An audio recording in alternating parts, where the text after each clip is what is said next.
Welcome to our first episode of Hot or Not, where we review full games, game patches, expansions, and software for the PC. Today, we will be discussing Heroes of the Storm, the new game coming out from Blizzard Entertainment. For those of you who haven't heard, this is the new MOBA that Blizzard Entertainment is releasing, and for those of you who don't know what MOBA stands for, it stands for Multiplayer Online Battle Arena. In reviewing games, I like to set benchmarks. And in this case, we're going to be using Dota for the benchmark because it is the game that has set the bar for these types of games, and is one of the games I still play to this day. First up, we have visuals. In this day and age, most people cannot play games that aren't visually pleasing, and Heroes of the Storm doesn't lack in this. With vibrant colors, amazing character detail, and amazing spell effects, this game has got to be one of the most visually pleasing MOBAs out there on the market. In this category, we're definitely going to have to put a hot stamp on that category. Second, we go to the hero selection. What I mean by this is, how many heroes can you actually choose from? Because this is alpha, it still has a limited amount of heroes you can play, but it has all of your favorite Blizzard heroes currently in the game. From Raynor, to Arthas, to Diablo, and even Elite Tauren Chieftain, Blizzard has made sure that you can play your favorite characters from the Blizzard universe.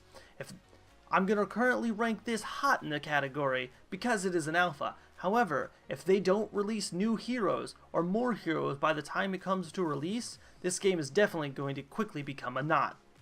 Next, we are going to talk about microtransactions. Just like every other MOBA, Heroes of the Storm is going to have microtransactions. From skins to mounts to even heroes. Yep, that's right. To unlock all the heroes, you will have to fork over some money. Whether it be in-game gold or real-life cash, some type of currency exchange is going to happen. Each hero ranges from 2,500 gold to 10,000 gold, which can be obtainable through playing games and winning. However, it will be a while before you get those 10k heroes. Next is skins. Skins is going to range from $8 to $15. However, you can unlock these through hero quests, but it's kind of uncertain of how long it is actually going to take. Last but not least is mounts. Now mounts are going to range from $10 to $20, and these mounts allow you to go to move faster out of combat to lanes and objectives. But you can always stick with the normal brown mount if you really want to, and you don't want to spend that money.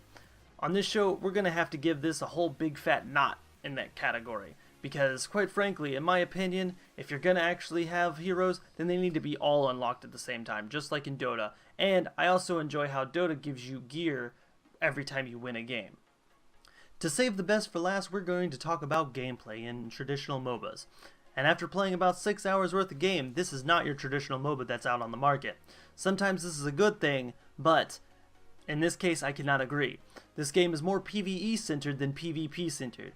Currently in the game, the best way to win is to ignore your enemies, or at least try to, and go for neutral camps and do PvE events.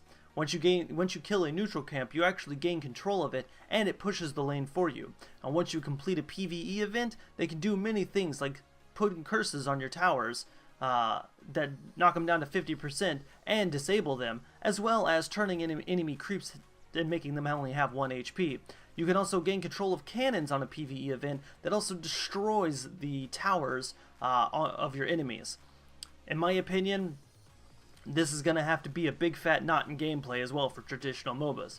In my opinion, this game is fantastic visually and has possibility of being a great game with all these Blizzard heroes. However, they're going to have to completely change the gameplay for it to be competitive against Dota or League of Legends. I hope you guys enjoyed the first episode of Hot or Not. This is Zibby with Digital Addict Gaming, signing off.